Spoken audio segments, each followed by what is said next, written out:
الوارثو د ټولو شیونو حقیقي مالک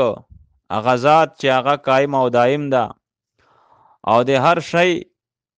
د فنا کېدلو نه بعد د مځکې او د ټولو شیونو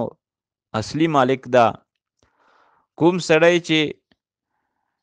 د طلوع آفتاب په وخت کې میر سترګو ختلو په وخت کې 100 مرتبه یا وارثو ورد کوي نو د دنیا او د آخرت د هر قسم ترنج او غم او د سختۍ نه به الله پاک د محفوظ کی او خاتمه به بالخیر وي. دویم خصوصیت دې دا ده چې څوک د مخستان او د مشوم په مینس کې 1000 مرتبه دغه اسم مبارک یي د هر قسم ته د حیرانی او د پریشانی نه به الله پاک د محفوظ کی. دریم خصوصیت دې دا ده چې څوک دغه اسم مبارک کثرت سره ورد کوي